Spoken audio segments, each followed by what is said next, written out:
Welcome, everybody. Wednesday, June 5th. John Aravosis here. Hey, guys. How are you? YouTubers. Moving my cords around. I can see you better. There we go. That's much better. Anyway, hello, all.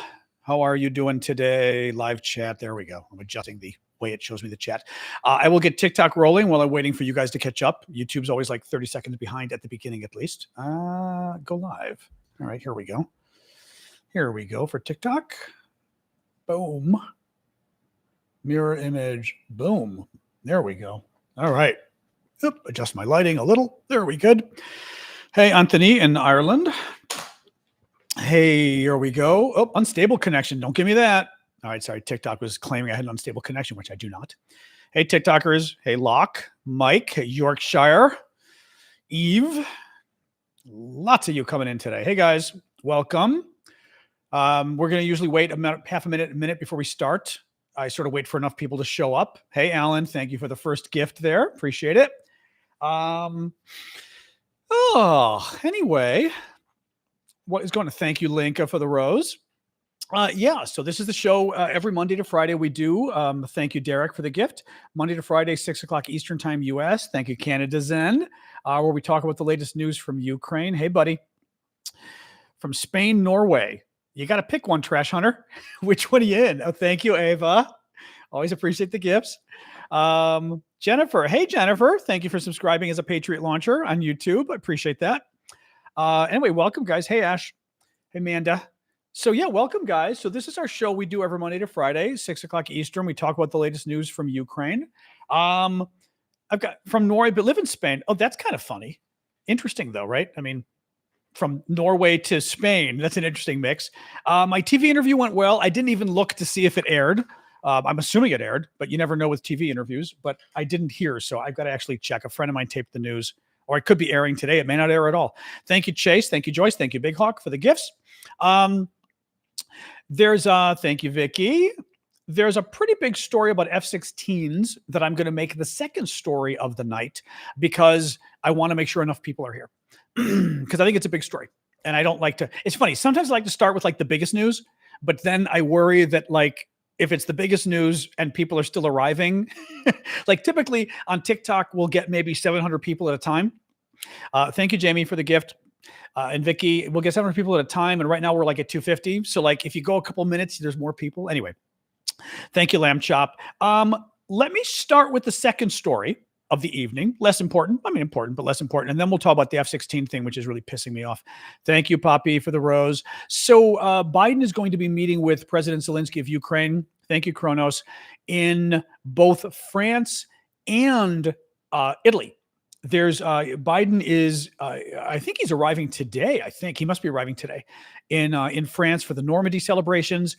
It is the, thank you, Martin and Charles, for the gifts. It is the 80th anniversary of D-Day when, God, I looked at the numbers yesterday, actually, 170,000, I believe, Allied troops, thank you, Jeremy, stormed the beaches of Normandy, France, in northern France to take on the Nazis. Thank you, Poppy. And 4,500, like 4,400 died in the first day, which was a huge number. Maybe 40% of the troops that were attacking were American. It was also French, Canadian, British. You guys mentioned a lot of other nationalities too that I didn't even realize. I think Australians were there, some other folks. Thank you, Mustard, for the gift. Any case, so D-Day is a big anniversary. And what's really interesting, by the way, is I was this was kind of funny, actually. I was visiting France with friends back like 20 years ago now.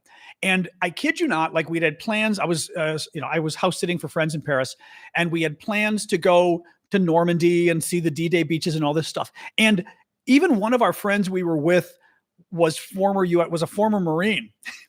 None of us realized it was June 6th when we were there. We literally started pulling into some of the most famous, like, is it Colville-sur-Mer and some of these very famous towns. And we're pulling in and like, I decided to pull up the history and we're literally looking and I'm going, June 6th. I'm like, today's June 6th. We totally spaced out.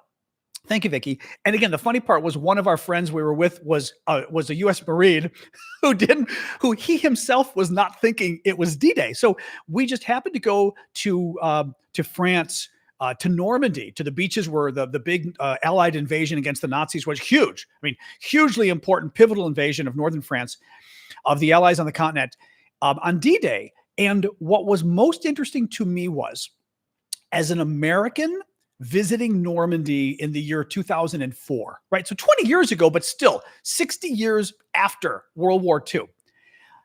I have never served in the military. I made clear I was not U.S. military.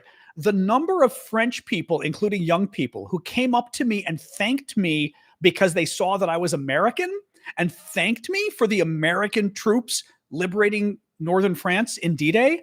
And again, you guys helped too. Obviously, the other countries, was bizarre. I mean, I say bizarre in the sense that I've never experienced that in my life. And France, which, France kind of has a reputation of being sometimes cold, sometimes warm towards Americans. But it blew my mind just because I was American, they were thanking me. And this was only 20 years ago. So very interesting in northern France, in Normandy, the ongoing sort of presence of history there with D-Day. It's just very interesting to me. Anyway, it was very cool. It was very cool. In any case, all right, we've got enough people now. Let's go back to our main story. So the main story I wanted to start today, did they not thank the Brits? That's actually very funny. Did they not? I mean, literally, like, we were staying at a place. The woman running the place was in her 40s and was like profusely thanking us. And we were like, as an American, you're kind of like, you're welcome. It's like, I didn't do it, and we're so far away. Like in the States, of course we honor our war heroes, but we don't, it's not like Belgium in World War I. It's not like the Russians in World War II, where it's this sort of ever-present thing. World War II is not in our consciousness anymore. It just isn't. So it's always kind of a weird thing for us to have that kind of thing. It's very interesting. Anyway, in any case, so F-16s, guys, there's a really obnoxious story out today about President Biden and F-16s, which frankly is so freaking typical of Biden. And it's typical of what I've told you. And remember, when I criticize Biden on Ukraine, keep in mind, I've told you guys before, I criticize him because his actions have consequences. And we are seeing a larger pattern of Biden basically, one step forward, two steps back, or maybe one step forward, half a step back, right? Always worrying about Russia. Thank you, Vicky. Kind of not wanting to help Ukraine. And then we help Ukraine, but then we only help them part way. This kind of BS. He's doing it again with the F-16s. There's a big article in Politico. I grabbed part of it. I'm going to summarize it. Bottom line is, before I sort of go through the article, the Ukrainians have asked the Americans to do more trainings, right? Thank you, Pedro. The trainings are going very slowly, of training the F-16 pilots, and they take a long time to train. Thank you, Vicky. And the Ukrainians asked President Biden, they said, can we train more pilots? You've got the capacity to train more, right?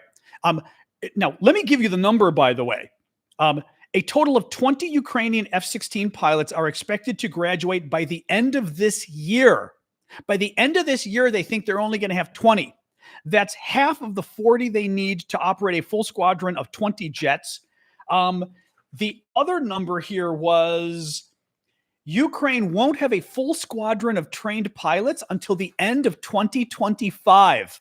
Thank you, Kevin. Thank you, Ellie. Thank you, Crazy American. Okay, so that's how slowly things are going. They want a full squadron, 20 jets. They will not have enough pilots for the full squadron until the end of next year. It's only June, guys. End of next year. So thank you, Vicky, for the subscribing on TikTok. So the Ukrainians went to Biden. Thank you, Richard, for the gift. Ukrainians went to Biden and they said, look, we know you've got the capacity to do more training. Can you prioritize training Ukrainians? Guess what the Biden administration told the Ukrainians? It's in Politico today. Thank you, Alan. We train lots of countries. It wouldn't be fair if we let you jump the line, because lots of countries were promised training before you were promised training, and it just wouldn't be fair. I mean, guys, okay, the only possibility here is if we are training Taiwanese pilots, okay? If we're training Taiwanese fighter pilots, I would say, okay, maybe you've got an argument there, because Taiwan is the only other hotspot on the planet where we are worried about not just war, but a war that we ourselves are probably going to be a party to, right? If the Chinese attack Taiwan, we have said we will go to war with China over that. So I could see if it's Taiwanese pilots saying, we want to be careful delaying the Taiwanese pilots. But generally speaking, there was nothing in the article about Taiwanese pilots. If it was about Taiwan, they would say so. Okay. This pisses me off. I mean, this really pisses me off. The only thing I'm telling you, for whatever reason, they are saying, hey, hold on a second here. According to the Politico, fair enough, Booger. For some reason, the Politico, because Booger is saying, Booger, nice name. I love when you guys pick screen names that I have to repeat and then sound stupid. Booger is saying that he's U.S. Navy. A squadron consists of 10 aircraft. Politico, which granted could have gotten it wrong, Politico is saying that a total of 20 Ukrainian F-16 pilots are expected to graduate by the end of the year, half of the 40 needed to operate a full squadron of 20 jets, according to a former Defense Department official. That's what they're saying. Anyway, I don't know. Hey, Chen. Hey, Chen, Kevin, Taiwanese there. What bothers me is the kind of flippant answer, right? It's fine if the Biden administration just said, look, we've got the Taiwan crisis we can't put off. Fair enough. They did not give that answer. They simply said, well, we're training lots of pilots and lots of pilots have already scheduled training before the Ukrainians, so they get to go first. And are those other pilots facing genocide? Are they facing a hegemonic neighbor who is literally trying to wipe out the country and could wipe out the country? It's really freaking annoying. And at the same time, by the way, remember, somebody in NATO strong-armed the I see we have some Swedes here. Hey, Tumba. Somebody in NATO, we learned last week, strong-armed the Swedish government to convince them to kill the program that they were going to give Gripen fighter jets to the Ukrainians. And somebody, I guarantee you it was Biden, convinced the Swedes to back off because we have to deal with the F-16s first. And now they're not going to have enough F-16s until the end of next year. I mean, unfreaking believable. It just, I mean, guys, you know what pisses me off? And I'm sorry, this is why I criticize Biden on this, because we need public voices criticizing him, because every time I criticize Biden, guys, it's the same story. There is a fear, there's a reticence, there's something holding him back.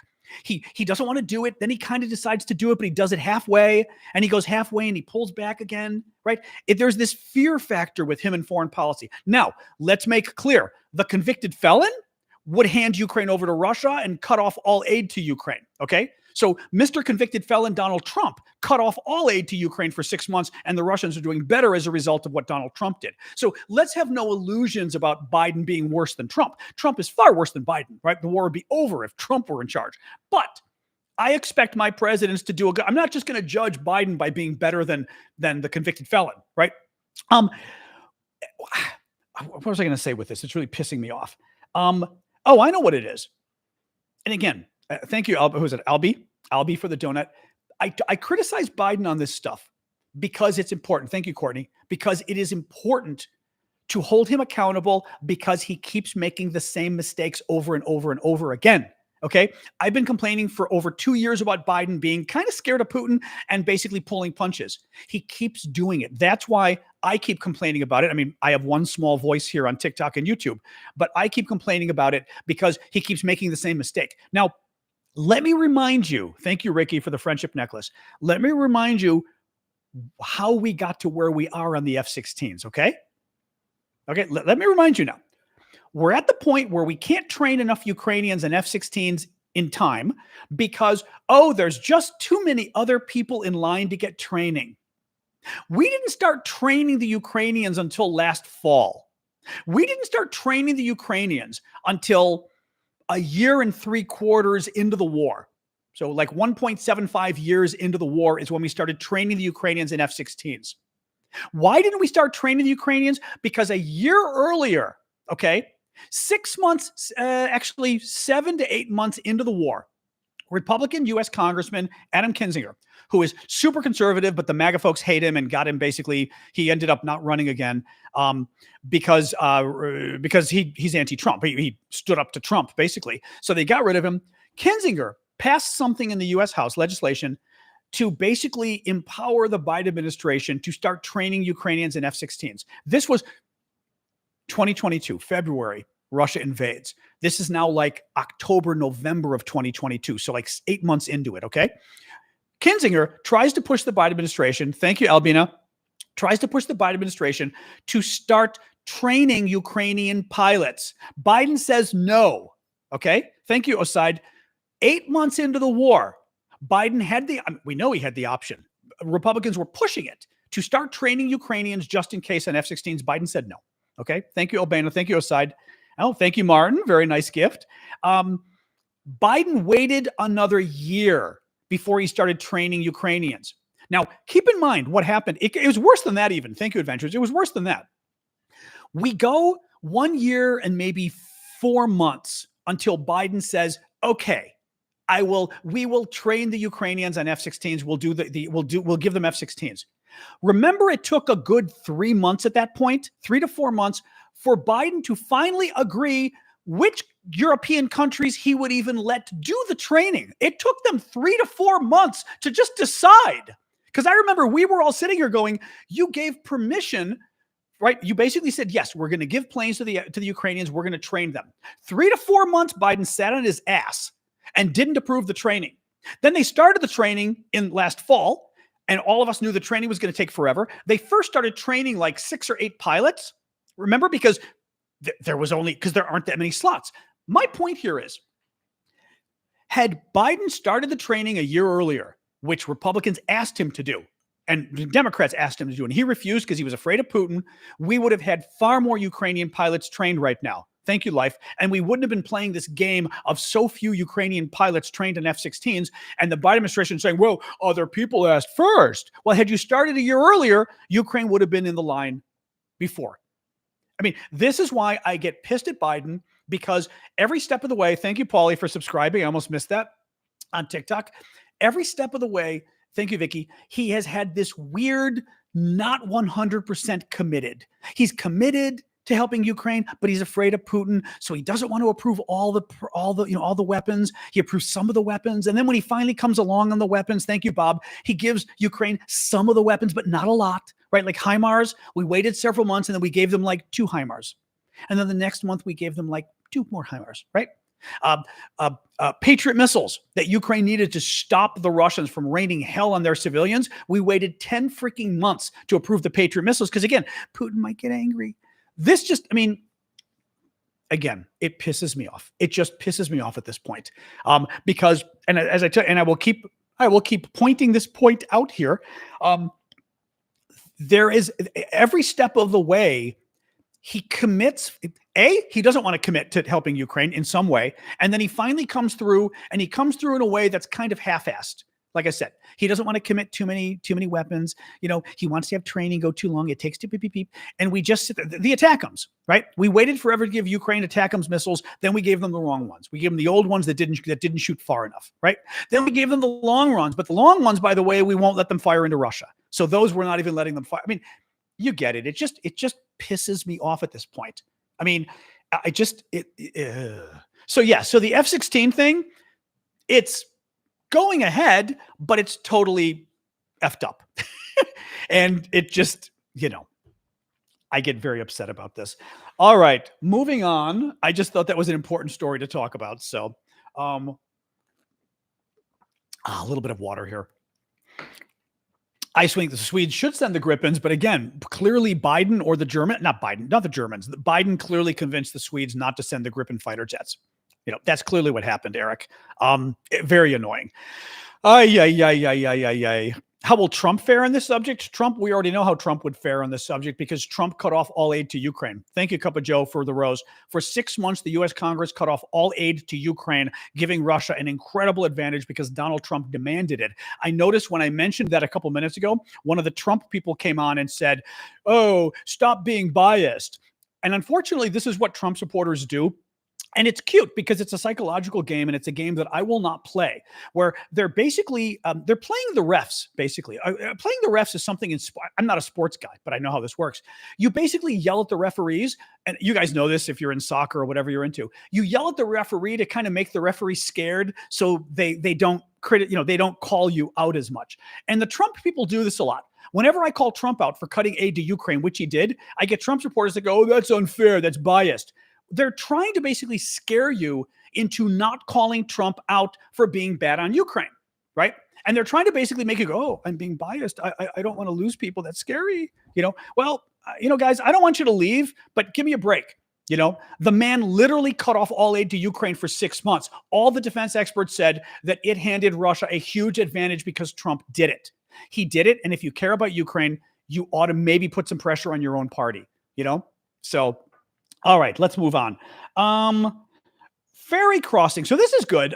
Reported a couple days ago on May 30th. Today's the 6th. So what, 7 days ago, a week ago, the Ukrainians hit a ferry crossing in Crimea that the Russians were using for basically supplying a lot of their troops. And the Ukrainians blew up the ferry crossing. They blew up some of the ferries as well, the boats, and using American long-range ATACMS missiles. The Russians have still not restored the ferry crossing, which is great. Now, what's going on here, which is interesting, the Ukrainians, and I don't think we know yet what Ukraine's up to. Thank you, Albina. Thank you. Oh, lots of gifts from Albina. Thank you there on TikTok. It's not quite clear what the Ukrainians are up to. What I mean is they are clearly going like nonstop, hitting Crimea again and again and again. Okay. Now, we know they're hitting Crimea as what the military folks will tell you is called a shaping exercise. You're trying to shape the battlefield, right? You're trying to sort of blow them up. You're trying to go after their radars. You're trying to go after their missiles. Now you're going after their supply lines, right? You're blowing up the ferries, so it's harder for the Russians to resupply their troops. Previously, we know the Ukrainians went after these landing ships. They were these sort of smaller boats. And I remember at the time kind of thinking, why are they going after these smaller ships? Well, these landing ships are used to resupply Crimea. So the Ukrainians have been going after Crimea, killing Crimea's defenses, like the missile systems, the S-300s, the S-400s, going after the radars used to defend Crimea, and going after the ferries, the boats that are used to resupply Crimea. Ukraine is basically, and I read an interesting article about this the other day, Ukraine is basically strangling Crimea. They are very slowly, I compared it to what's the story about the mosquitoes biting an elephant, but if you get 1 million mosquitoes biting an elephant, the elephant's got a problem. They're just like picking at it and picking at it and picking at it, and making it harder and harder for the Russians. So very interesting, just something to keep an eye on. A lot of the military folks have noticed. Now, it doesn't mean Ukraine is getting ready to attack Crimea any day now, or the frog in the hot tub. Well, it's more than the frog in the hot tub. I guess it is kind of. A little bit different, I'd say, Christopher, but same idea. Yeah. In any case, so very interesting. Weird story from the White House today. This is one of those stories. I don't think it's that important, but I'm going to tell you because I think it's weird, and I think we may see a correction from the White House. This story is being reported that the White House came out today and said, thank you, Mary, for the gift on TikTok. The White House came out and said today that let me get this straight. Thank you, Albina. Ukraine has been allowed to shoot down Russian planes over Russian territory with American weapons since the war broke out. This is according to Sky News, okay? What the White House actually said was Ukraine can shoot down Russian airplanes that pose an impending threat, and they have since the beginning of the war. Now, thank you, Poppy. What I'm trying to figure out here, and thank you, M. Fuller. Oh, very, very thank you, M. Fuller. Very nice gift there. I'm having a hard time believing that this White House was okay with Ukraine using American weapons to shoot down Russian fighter jets and Russian bombers over Russian territory up until now, right? It took until last week for the Biden administration to finally say, okay, for example, you can use our artillery and fire artillery into Russia. 2 years ago, we told the Ukrainians that it was okay for them to use our weapons to shoot down Russian planes over Russia. I do not believe it. Let's see if more comes out of this story. I absolutely do not believe it. All right. Thank you, Albina, for more gifts there. And by the way, please do keep the gifts coming, guys. I always make my gift pitch, but I do this for a living. I do it for free. Nobody pays me. And as somebody had asked a couple months ago, I am not retired. I literally decided to devote like my time and my skills to helping Ukraine the last 2 years. And you guys literally helped me pay the bills. So please do keep the gifts coming. Thank you, Ellie. Speaking of which, and Albina for the hot peppers there. Well, here's the interesting question. So IDK is asking about, will the F-16s make a difference? I actually had a paragraph I was going to read you about that. So from the Politico story, a number of of U.S. officials, Biden administration officials, keep putting out the message saying, "Oh, the F-16s won't make that much of a difference." Thank you, Albina, Mary, and Jen. Here was what Politico had to say about that. Okay. U.S. officials keep saying F-16s won't make a big difference, but officials involved in the program said the aircraft will still provide a significant advantage for Kyiv eventually.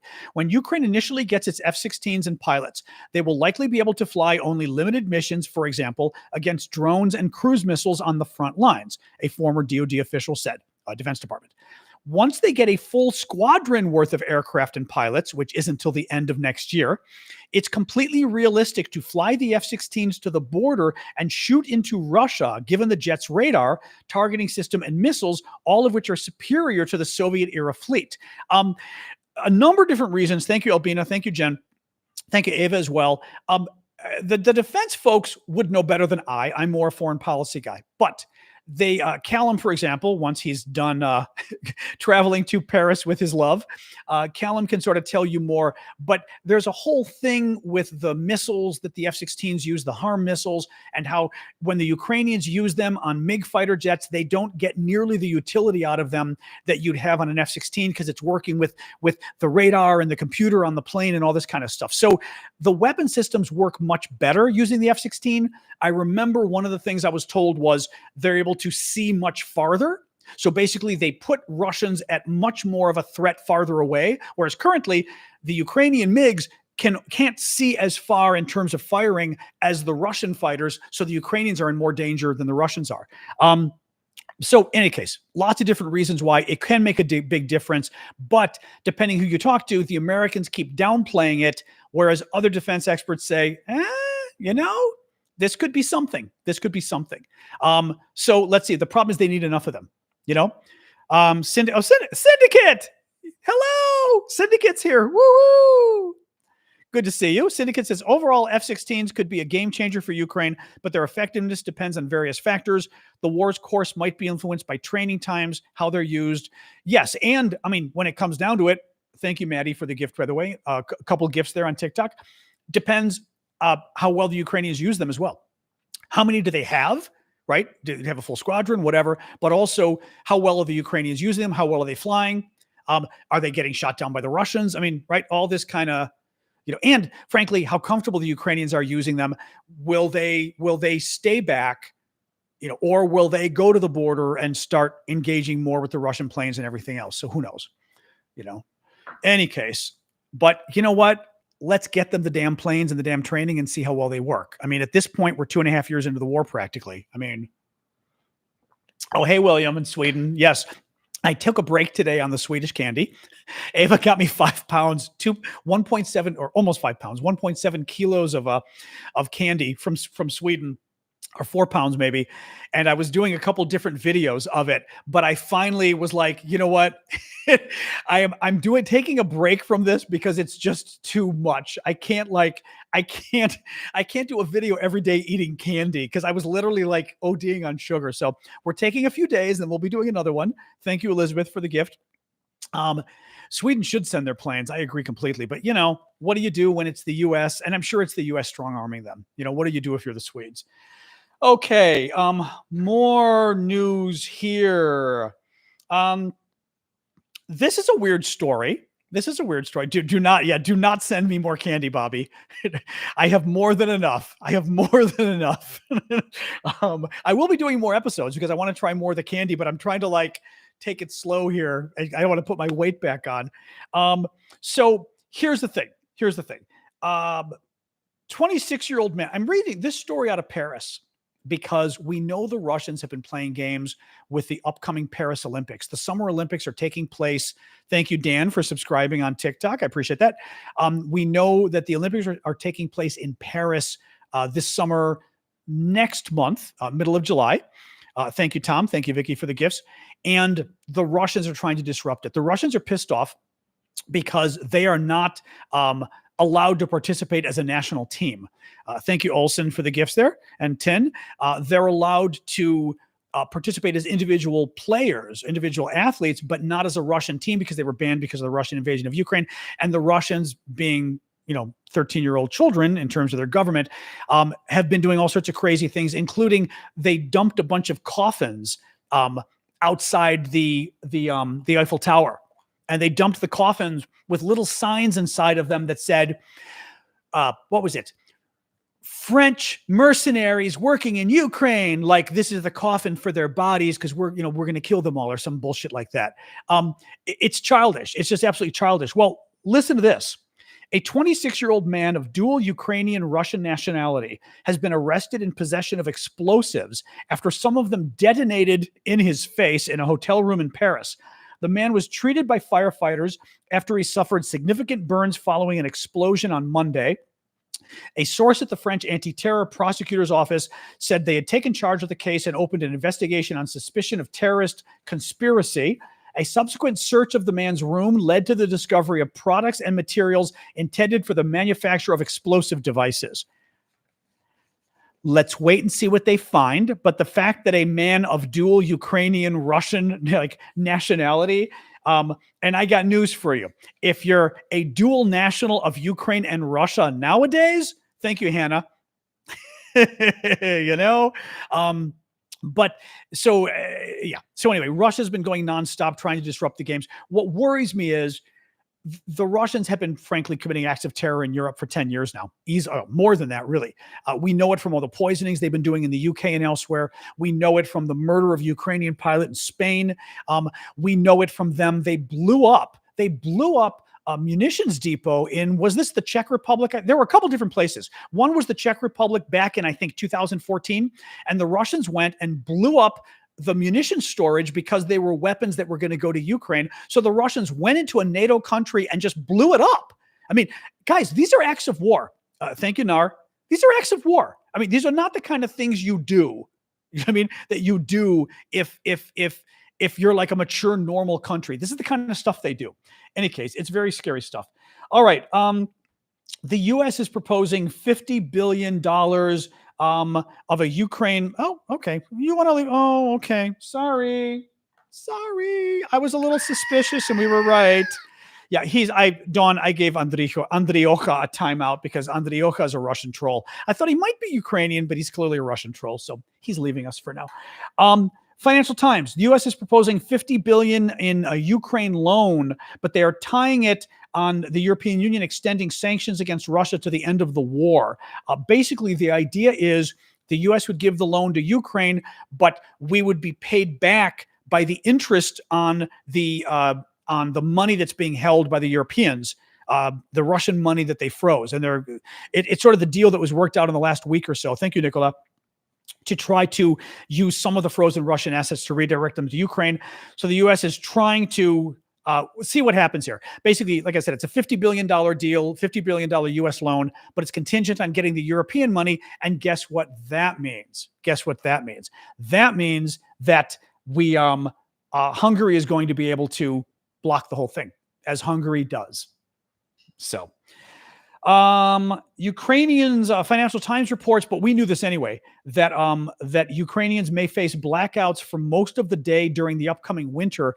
Ukraine is facing thank you. And it's happening again. Okay. Now that almost looks Korean to me. Help me out here. Hul, who just sent Hui, who just sent the finger heart. Is that writing Chinese or is it Korean? I am so bad at Asian writing. Maybe Chinese. Is it Chinese? I always like to get this right because I also like to learn as we're doing the show. Just let me know. But Hui has their name in a foreign language, an Asian language, and just gave a gift. So I wanted to thank them. But I think I'm going to go with Chinese, but it almost makes me think Korean or something, or Japanese even. Oh, see, I'm so bad at this. It's Chinese? Oh, okay. There you go. All right. Well, thank you. I mean, it looks Chinese, but then I see Japanese, and although Korean is rounder, it's funny. Some of those symbols made me think Korean too. But anyway, I speak a lot of European languages. I do not speak Asian languages. So thus my problem. If it has circles, it's Korean. I was going to say, I think of Korean as being, like I said, rounder. That's all I could sort of describe it as. So that makes sense. All right. A little bit more here. As we said, yeah. So the Ukrainians, the Russians have really killed a lot of the electrical power in Ukraine, and there are concerns now about having a lot of outages in the winter, which is not good. Ukrainian cyber attack. This was a good story. A Ukrainian cyber attack paralyzed the work of many Russian ministries, Russian agencies, and companies. Ukraine's military intelligence agency was behind a large-scale DDoS attack that paralyzed the work of several Russian ministries and companies, reportedly. Final story, and this is kind of sad. A Russian American has been, first of all, a Russian American decided to go back to Russia in December. Well, you're an idiot. I mean, I just, like I said, I have zero sympathy anymore for anybody who goes to Russia and gets kidnapped by the Russians. I mean, this is what they do. I just don't even understand this. Anyway, this Russian American dual national goes to Russia in December, and what do you know? The Russians basically government kidnaps him. What a surprise. They arrest him. The guy was given 3.5 years in prison. Now, my point here is to really appreciate what a dictatorship Russia is. They're not a democracy. They're not a good government. They're a brutal dictatorship. And it's important to understand that, because it's important to understand who we are dealing with here, okay? A Russian American man has been sentenced to 3.5 years in prison on charges of rehabilitating Nazism, okay? Yuri Malev was arrested in December. I think this is from Sky News. Yuri Malev was arrested in December over social media posts in which he alleged to have denigrated the St. George's ribbon, a Russian military symbol of valor. Now, mind you, he made fun of a military ribbon and got 3.5 years in prison, okay? One post he made on social media reportedly contained obscene language. Okay, ooh, scary. And another one showed a picture of a corpse wearing the ribbon, captioned, "How to wear the St. George's ribbon correctly." Okay, pretty critical, fair enough. The court in St. Petersburg said this showed disrespect for society and insulted the memory of the Great Patriotic War. It insulted the memory of World War II, so they gave him 3.5 years in prison. This is who Russia is. Again, my country ain't perfect. We got a convicted felon who's about to become president again, so I'm not going to defend that shit, but this kind of stuff is crazy. Absolutely crazy. That is it for the news. We're going to sit here for another half hour. Don't worry. I take your guys' questions, comments, etc. I am going to show you some of the auction items again, because our auctions are ending on Friday. Once a week, actually, we run auctions of cool stuff I get from Ukraine, and half the money from the auctions goes to Ukraine. We send it back for humanitarian aid, sometimes military aid, and half the money goes to support me, because I do this full time. So when you guys buy the auction items, you're actually helping support me and paying my bills so I can keep doing the show.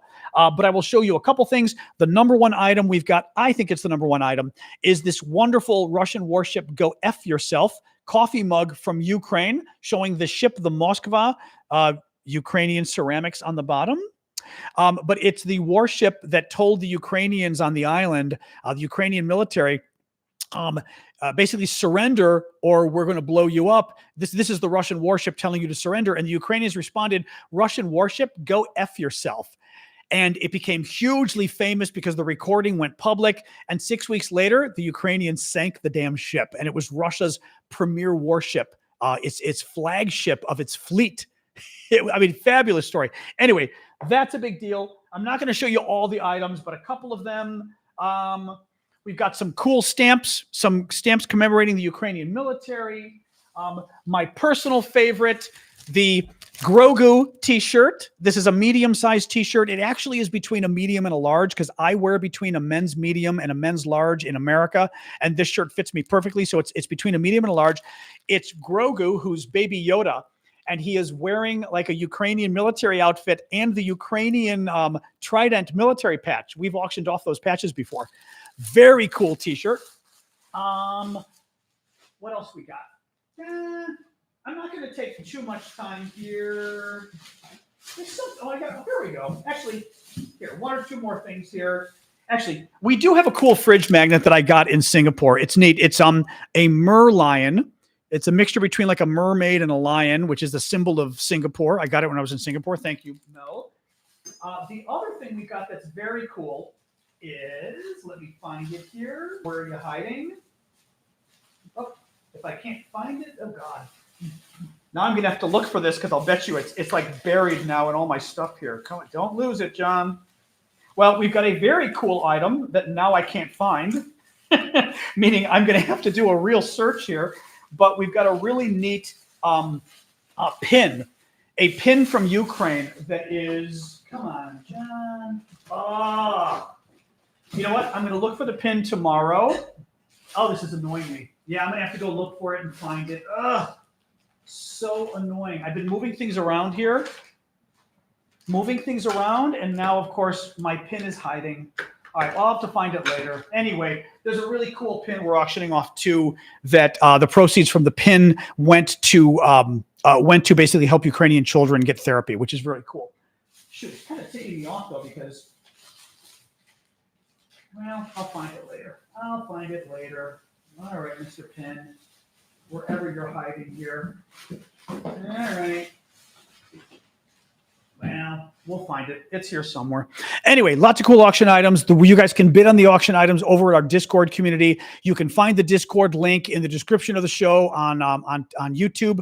Click the Linktree link, and the first thing that comes up is Discord. For the rest of you, go to my profile on TikTok, click the Linktree link, and again, go to Discord.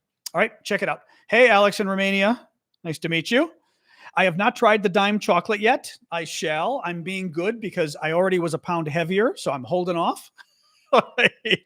I'm going to maybe do another broadcast on Friday where we're going to try more of the Swedish candy. My friend Damien, who you guys have met before, Damien's really cool. Damien's going to join us on Friday, and we are both going to try some of the candy. But I'm going slow on the like 4 to 5 pounds of Swedish candy that Ava sent, so I don't become just a big. Now, cheesecake, I would love cheesecake. Trust me, I've got a great cheesecake recipe from my mom. Actually, I make wonderful cheesecake. Oh my god! But yeah, the dime chocolate is apparently very good, very good. So. Not a vlogger says, why does Russia's Putin feel threatened when Ukraine has never attacked Russia in the beginning? Honestly, I don't think he feels threatened at all. That's not what's going on. What's going on, and Putin said this at the beginning of the war, Putin wants more land. He wants Ukraine. He wants Estonia, Latvia, Lithuania. I think he also wants the countries on the south. The Russians are upset, and Putin especially. He's former KGB. He's former, spy. He was a communist. He was part of the communist dictatorship of the Soviet Union. He helped oppress East Germany, okay, when they installed a communist dictatorship there. Putin lived during the communist era, and Putin never got over the fact that the Soviet Union went away. 1991, the Soviet Union finally blew up, metaphorically, not literally, but the economy blew up, the country kind of fell apart, and not only did communism go out the window, but they lost all of Eastern Europe. The Soviets, the Russians, who ran the Soviet Union, the Russians had imposed communist dictatorships over all of Eastern Europe. They controlled Eastern. I mean, it was horrific, the dictatorships they imposed in Europe. These people lived, a horrific lack of freedom for 45 years. And then, of course, dictatorship in Russia, too. The Soviets I went to the Soviet Union, horrific dictatorship. Well, Soviet Union blows up. They lose Eastern Europe that they basically held hostage for 45 years. They lost 14 of the 15 countries that they were holding hostage in the Soviet Union, right? The USSR, the Soviet Union, was made up of 15 countries. One of them was Russia. Russia was first among equal, right? Sort of controlling everybody else. Well, when the Soviet Union blew up, those other 14 countries got free. Ukraine became free. Latvia, Lithuania, Estonia became free. Georgia, Azerbaijan, Armenia, all these different countries became free. Kazakhstan. The Russians were not happy about that, right? Think about it. If you had an empire, hopefully someday you realize having an empire is a bad thing. But if you had an empire and lost that empire, you'd kind of be upset that you lost that empire. Well, Putin wants his empire back. He wants Ukraine back. Ukraine especially. The Russians believe that Ukraine isn't a real Putin at least believes Ukraine is not a real country. That the Ukrainians, I remember reading this at the beginning of the war, some quotes from the Russians, and they were saying how Ukraine isn't a real country. They were saying the Ukrainians have deluded themselves, they were claiming, into thinking that they're a real nationality, but they're really Russians. And Russia's invasion was to teach the Ukrainians, to educate them about the fact that they're not actually Ukrainian, they're actually Russians. Okay? This is the idea of what the Russians did. So Putin, I would argue, did not invade Ukraine because he was afraid. He invaded Ukraine for the same reason a shark eats you when you're bleeding in the water. Right? He smelled blood and he wanted it. He thought he could take Ukraine and he decided to try to take it. It's the same reason we're worried about what he's going to do with Poland, Latvia, Lithuania, and Estonia. No, you can get into this argument of whether the Russians were afraid of NATO and everything else. Honestly, to me, that's bullshit. Because the Russians have been around long enough. NATO isn't going to attack Russia. The Russians have been around long enough that you'd think they've got enough people that are living in our society, enough spies living here that you'd think, I will tell you this as an American. Again, I am not a fan of Russian government, and it would make my day if the Russian government disappeared from the face of the earth. Okay. The Russian government, that is. But the Americans have no interest in going to war with Russia. NATO has no interest in going to war with Russia. You'd think at this point the Russians would know that already, right? Because they've got enough spies in the West. They know nobody in the West, nobody except crazy people in the West wants war with Russia. So I don't think that's what's motivating them. I think that's a BS argument they like to make. Oh, NATO's so scary. NATO's scary. NATO's not scary. We've got more Eastern European countries in NATO because guess what? Your hostages finally broke free. All the hostages that Russia was holding in Eastern Europe and in the Soviet Union itself got free, and they came running to us, the police, and said, please protect us from the bad man. So yeah, any case, I don't know that he's going to. Somebody's asking on YouTube, how do you think Putin will escalate when the F-16s arrive? I don't think he will. I think, look, the only way Putin has escalated, so to speak, meaning retaliated, has been by killing Ukrainian civilians. That's it. Putin responds in the way a dictator responds. He just kills civilians. And this is, by the way, Russian, and it has been Russian war policy for decades. They intentionally kill civilians. They go out of their way to kill civilians. They kill civilians as the actual primary target. They don't kill, they'll go after military targets and not care about killing civilians. But what the Russians do, which is very unique, they will go and literally target civilians as the only people they're targeting. They will intentionally blow up apartment buildings, things like this, all the time. I'm forgetting what you had asked that got me thinking on that. Oh, the F-16s. So I think what we're seeing now is an escalation. Russia going after all the electricity and all this kind of crap in Ukraine. They're doing it as their own way of escalating back at the French for possibly sending troops, at the Americans for letting the Ukrainians now use our weapons, for all of us letting them use our weapons, right? But I don't think they're going to do anything. Yeah. No, but Mustard, what they were asking was if you were responding to this, they were asking, what will Putin do to respond once the Ukrainians get the F-16s? I don't think he's going to do anything. Thank you, Sunshine, for the gifts. I don't think he's going to do anything. This has been 2.5 years, guys, or 2 years and 4 months of the Russians going, oh boy, if you send this weapon system, insert weapons, it's like a Mad Lib, Thank you, Sunshine. Appreciate all the gifts. If you send this weapon system, we're going to do something crazy. And then they never do anything crazy. Thank you again, Sunshine. Right? This is what the Russians do. They bluff, and they bluff very poorly, very badly. So, Mike, he's there. It's just ridiculous. Yeah. Anyway, so yeah, I'm not too worried about it. It's an interesting question, Dan. Do you think Putin has some kind of a red line where he would use a tactical nuclear weapon? It depends. What I mean is, we already know Russia has all nuclear countries have red lines as to when they would use their nukes, right? All of us do. The US does too.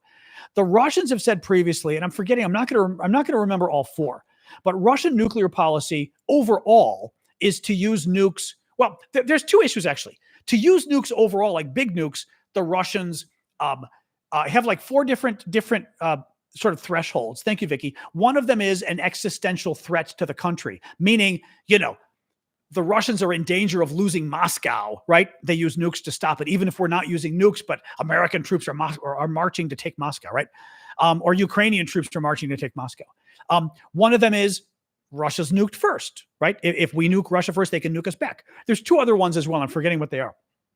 Tactical nukes gets more interesting because tactical nukes are small nukes. It sounds kind of crazy, but there's a difference between big nukes and small nukes. Big nukes are the nukes that wipe out entire cities, right? nuclear fireball, entire city goes away. Lots of people killed.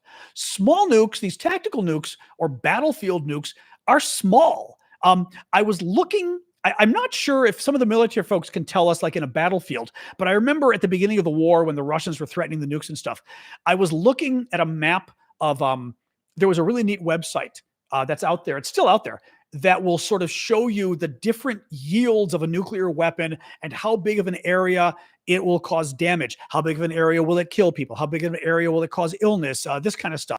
And I looked at the yields that the Russians have with their weapons, how big their weapons are, how strong they are, and applied it to a map of Kyiv, and the capital of Ukraine. And it was interesting because the small weapons would take out a small area of, I forget if it was a city block or two, but it was small. It wasn't like 3 miles of the city. You know what I mean?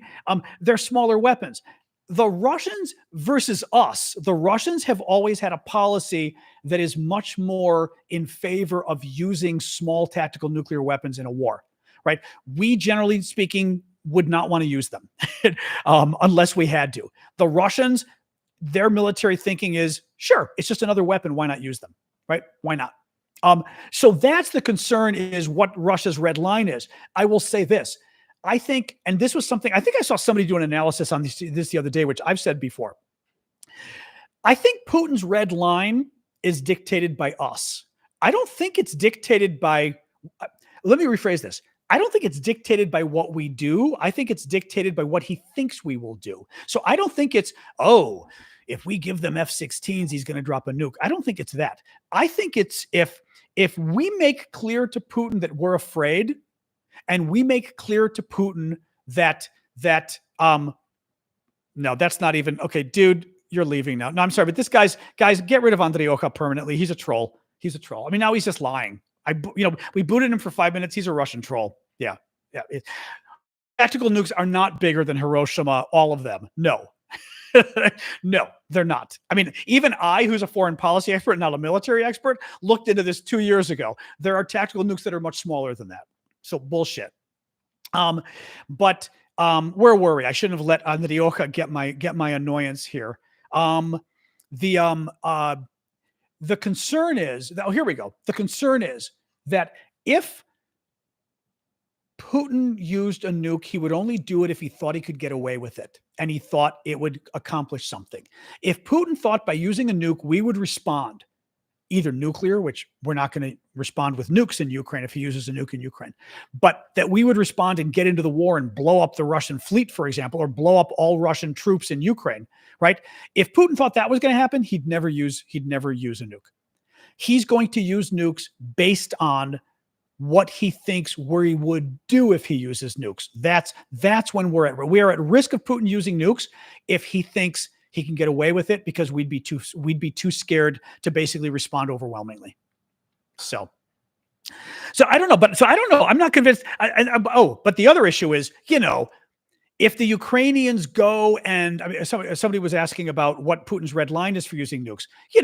Ukraine goes and invades Russia and takes over the town of Belgorod and annexes it as part of Ukraine. Then would Putin use nukes? Maybe, right? I mean, you know what I mean? Like, I'm sure he's got red lines like that, right? That literally the Russians are losing like a major city in the area. He may not be too thrilled about that, I would imagine. But again, it's going to depend on what he thinks we would do in response, right? If he thinks, if let's pretend the Ukrainians cross the border, they take the Russian town of Belgorod. Putin says, should we use a nuke on the Ukrainians in response? If he knows for a fact that using a nuke will force NATO to enter the war, thank you, Shebug, will force NATO to enter the war and basically blow up every Russian soldier and every Russian military asset on Ukrainian soil, he's not going to use the nuke, because the Russians will lose a war with us, and they know they'll lose a war with us. Now, do our guys have the balls to do that? If Russia uses a nuke, do we have the balls to enter the war? Right? That's the big discussion, right? Thank you. Mike just weighed in to let us know about Hiroshima. And so did W.C. Fields. The Hiroshima bomb that the Americans dropped in World War II was 15 kilotons. Mike says tactical nuclear weapons for use against troops on the battlefield are less powerful and can have a yield as small as 1 kiloton. Right, 1 kiloton versus 15 for Hiroshima. But it can get big. It can be, Field says, the yield, meaning the explosive power, of a tactical nuclear weapon can go from a fraction of a kiloton, so like a small, an even smaller than a kiloton, to 50 kilotons, which would be bigger than Hiroshima. But that Andrioka guy was claiming that, oh, all tactical nukes are as big as bigger than Hiroshima. No, they're not. And again, because his previous misinformation, he had to leave the building. So, as I said, it's a fine line between disagreeing and being obviously a troll. He's a troll. He's a troll. He's a Russian troll. We like our Russians, not when they're trolls. Anyway, I don't even know who's we. I don't even know what that means. I have no idea what that even means, other than the fact that you're good. You already got him. Good. Thank you, Ash. Who was that? Whoever got rid of that guy. Oh, that was Big Hawk. Yeah, that guy's, first of all, you judging by his name, yeah, there's something going on there. He got my goat. I love the expression, somebody got your goat. It's an old expression. Thank you, Timothy, for the heart. I love that expression, you know. The problem now, somebody's asking about a peace deal. The problem now is what peace deal? Thank you, Noteworthy. Thank you, Running, for the gifts there on TikTok. What peace deal now, right? The Russians control 17 to 18% of Ukraine. The Russians claim that any kind of a negotiation has to at first, mind you, the negotiation has to at first acknowledge that all the territory the Russians stole from the Ukrainians, 18% of Ukraine, the Ukrainians have to hand to Russia full time. It's theirs forever. Thank you, Mimi Love, for the dancing flowers. I mean, right? How do the Ukrainians, I mean, if the Russians invaded your country and took 18% of your land, right? Thank you, Diane. Thank you, Succeed. Are you going to turn around and say, well, as a starting point for negotiating peace, let's just give the Russians all of our land that they stole and give it to them permanently? No, you're not going to give them the eastern part of your country. So that's kind of one big problem with peace negotiations. Thank you, Lori. It's a bit like, and I've said this before too, it's a bit like negotiating with a mugger, right? Somebody, you're walking home at night and it's dark and somebody jumps you and pulls out a gun and starts beating you and they want your wallet and maybe even to kill you. How do you negotiate with them? Especially if they want to kill you. How do you negotiate with them? Well, I'll give you my wallet if you don't kill me. Well, if I kill you, I get your wallet anyway, right? I mean, if they want to kill you, what can you give them to stop them from killing you? That's sort of the problem of the negotiation, you know? Now, oh God, I love this. I do love when like the Russian trolls also, when actually these are the MAGA folks. This actually shows you, and I will say this is why I go after the MAGA people, because they're really anti-American in many ways. But this Lux guy is another MAGA guy who's leaving, by the way. Thank you, Ash, or some, get rid of him. But you guys delete any comment that goes against the left agenda. This is just to show you what the Trump Republicans think now. He thinks it's leftist to oppose Russian propaganda. Okay. He thinks it's leftist to stop Russians from spouting hate about the US, from the Russians like spouting disinformation about the US. Think about that though, that's like to be defending America and to be willing or desiring to stop the Russians from attacking our country makes you a left-wing person, not a right-wing person. Thank you, Cheryl. Think about that. Okay. I mean, that's what gets me about these guys and how screwed up they are, because they've become anti-American. They become un-American and anti-American. And Trump did this to them. This is why I go after Trump. Trump did this to them. I was a Republican. I mean, the Republicans were, to be honest, it used to piss off Democrats, but I'll say it. Republicans were much better on foreign policy, in my view, than Democrats. I mean, there have been problems. Trust me. Bush got us into Iraq and he lied about it, right? But generally speaking, Republicans were willing to use American power abroad. Democrats were not. And I was always much more in favor of Republican. I still am in Republican foreign policy in terms of using American strength abroad. Republicans have become, Democrats were kind of afraid of using it. I would say like, it's not right for us to use it kind of thing. Republicans are just simply like supporting, or at least the Trump guys, they're just supporting our enemies. It's literally in a Democrat's case, they thought, well, should America really, it's almost like the Democrats had almost a European perspective. Should America be going abroad and really imposing our will on other countries and using our military? And isn't that wrong? Right? That's kind of stuff. MAGA Republicans sit there and go, we don't like America's allies. We like the enemy. We like the North Koreans, we like the Chinese, and we like the Russians. So why do we want to go abroad and defend our allies in Europe and defend our allies in South Korea against the Russians, our enemy, who's the people we actually like? I mean, it's a really screwed up. The interesting thing is what MAGA has become in America, the Trump people. They have become not the left. They become the extreme left. They become the America-hating far left that like, the crazies we had in the 1960s and the 1970s. Basically, the far left in America that was pro-Soviet. They were actually pro-Soviet. I mean, they hated America and they were pro-Soviet. And some of them are still around today, and they're still very pro-Russian because they still have that in them, the pro-Soviet thing. That's what the MAGA people have become. They basically are in favor of America's enemies. And again, if you don't feel that way, good. Then you stand up and do something about it.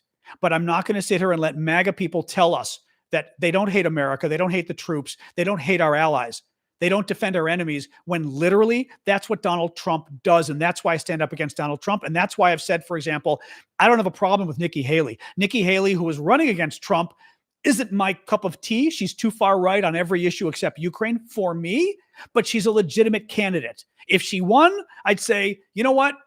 Sucks to be me, because I don't like her. She's too far right, but she's a totally legitimate Republican to run for president. And if she won, I'd say, you know what? Hats off. What do you do? Donald Trump, totally illegitimate because he's a convicted felon, because he's abused women, because he sides with America's enemies.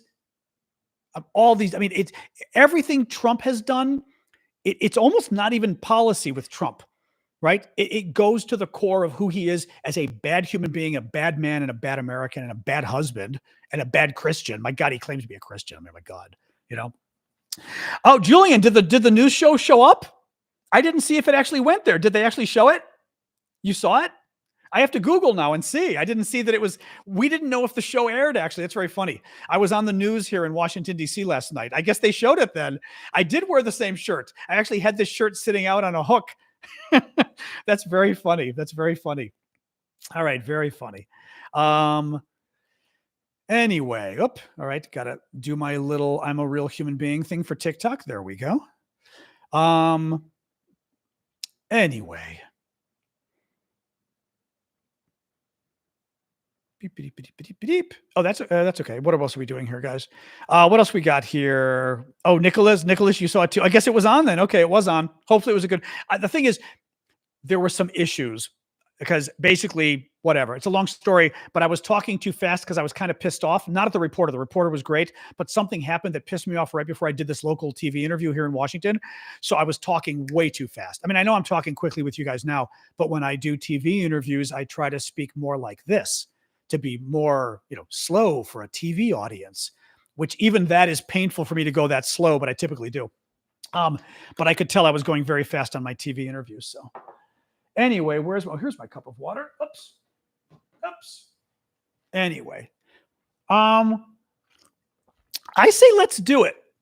You know what? Let's take another question or two. Dawn said, let's do Discord. She's right. We haven't done Discord in a few weeks. Let's take another question or two. I do talk very fast, though. I know, Mimi. Let's go over to Discord in a minute. Basically, we often go and hang out in our Discord community, which, by the way, we've got all of our auctions up for Ukraine. But we haven't done it in a while because this show's gone so long. And usually by the time I go an hour and a half on this show, I don't want to talk anymore because of my throat. And when we go to Discord, we're usually there for I don't want to be another hour tonight, but we're often there for another hour. Yeah, that's a good idea. John had a good idea. Let me do a recap of the stories we covered, and then we'll go to Discord. Now, to tell people, the way you get to Discord, it's free, but if you haven't done it before, it can be a little confusing. But you can find our Discord community on TikTok. Go to my profile, click the Linktree link, the URL, the web link in my profile. And the first thing that comes up on the page will be Discord. Click it and go to Discord. Then follow the instructions. It takes you to a little thing. You got to scroll down and click, yes, I agree. It basically is a way of it confirming you're a real human being and not a troll, not a bot or something. And then look in the upper left-hand corner for John's after party and join us. It's audio only for me, and you guys can type, because often we get like 50 people, and if everybody's typing, it's impossible to read, obviously. Or if everybody's speaking, it's too hard. For the rest of you on YouTube, as I said, go to my profile, or actually YouTube. You can also go to this link I just gave you, aravosis.com, or go to my profile on YouTube, look for the Linktree link, click, not my profile, just go to the show, go to the description of the show on YouTube, and the second link there says Linktree, click it, look for Discord, okay? All right, let me give you the quick update of the news, guys, and then we'll go to Discord and we'll hang out a bit. Politico, Ukrainian officials are pressing the U.S. and other countries to wrap up their F-16 pilot training. The U.S. says that we're training too many other pilots and they have priority over the Ukrainians. I was not happy about that. Biden will meet Ukrainian leader Zelensky this week in both France and Italy, because Italy has the G7 summit coming up, but currently right now, Biden is in France for the D-Day 80th anniversary. The Russians have still not restored ferry crossing in Crimea. The Ukrainians blew up a ferry terminal. Thank you, Running, for the gift. And also the ferries in Crimea that the Russians are using to ferry military supplies back and forth from Russia to occupied Crimea. Ukrainians are blowing it up as part of their ongoing effort to cut off Crimea and isolate it from the rest of the Russian occupation so that eventually they can attack it. Ukraine, reportedly, the White House is claiming that Ukraine has been allowed to shoot down Russian planes over Russian territory with American weapons since the war broke out. I just don't believe it. Mods, any of the guys throwing in the Trump crap, yeah, just take them out. Exactly. I don't want people, honestly, Biden, I'd say the same thing. If right now when we're reading a Ukraine thing, people are going, Biden 2024, just mute them, because it's spam. You know what I mean? Thank you, Sunshine, for the gifts. Appreciate that. A 26-year-old man with dual Ukrainian-Russian citizenship has been arrested in Paris for trying to put together an explosive in his hotel room. The Russians have been basically doing a concerted campaign to really kind of destroy the Paris Olympics that are taking place next month. Whether this was the Russians themselves, well, who knows? I'll leave it at that. Financial Times, the U.S. is proposing $50 billion Ukrainian loan conditional on Europe extending its sanctions. Discord via mobile, you can bid via mobile. Getting on Discord may not be easy, but bidding on Discord is very easy. You can look at the instructions. You bid on Discord just by writing it out. It's like /bid space and then the bid number. There's an example in each item. So the bidding itself is easy. The question is whether you can access Discord using something like iPhone works, but what's the other one? You know what I mean? I'm being spacey. You know, the other one, the Google phone may not, Android may not work with Discord. Do some of you remember what the case was? Which one doesn't work? I think it's Android may not work for Discord. So be aware of that. But the auctions work. It's just Discord itself may not work for Android. On Samsung, it does. Oh, that's good. Okay, it does. Good. At one point, there was some problem with that. I remember, like people couldn't sign up via one phone versus the other. Who knows why? Ukrainians may face blackouts for most of the day during the winter because of the Russians doing so many attacks on the electrical infrastructure. Ukrainian cyber attack paralyzed the work of many Russian government ministries. And finally, a Russian-American man has been sentenced to 3.5 years in prison for basically dishonoring the memory of World War II, because that's the kind of stuff that gets you thrown into prison in Russia for 3.5 years. All right, guys. I'm going to sign off. We're going over to Discord. Thank you for all the gifts. Thank you, mods. Thank you for being here. If you don't want to join us in Discord or can't figure it out, go join us tomorrow. I'll be back. I do the show every Monday to Friday, 6 o'clock Eastern time, US. So we'll be back tomorrow night, 6 o'clock, Washington, D.C., New York City time, 6 o'clock. And it's nice. We hang out here. We talk about Ukraine. We also talk about other politics, as you saw. Thank you, Mimi Love. But go over to Ukraine. And do it. Timothy, I don't know what you're talking about, but you are so bordering with getting muted. Why are you writing that? That's weird. Don't go. I don't know what you're doing. Don't write that on TikTok. All right, guys. So yeah, join us over on Discord if you would. I appreciate you coming here today, guys. Hopefully you'll figure it out. Look at the use the link in my profile on TikTok, the Linktree link, click it. and Discord will be the first thing that comes up. You guys on YouTube, look at the description of my today's show. Look for the link, click it, and look for Discord. And again, anybody who watches the show later on YouTube, obviously we may not be at Discord. Discord will still be around, but you know. All right, guys, thank you all. Have a very good night. Discord is simply, I'll tell PC No really quick. Discord is simply it's a chat room, kind of. So people like it more. It's a little more intimate. The group is also like 50 people hanging out there. So it's just a more intimate crowd. I don't know. People like it. It's hard. It's hard to say why, right? It's just a different kind of thing here. You should be able to find the after party. Once you go to Discord, look, I'm going to open it right now. Look in the upper left. Well, assuming once you go to Discord, you click the OK and you've agreed to the terms and all of that, you'd look in the upper left-hand corner, scroll to the top, and look for something that's called John's After Party, Baking with John. We do that sometimes too in the Discord. I actually have to, now I may have to, Aravosis is a Greek name, Victor. Although I could see why you'd think Italian, but it's Greek. And yeah, and we don't, well, so in principle, we don't have bots and trolls. Who knows?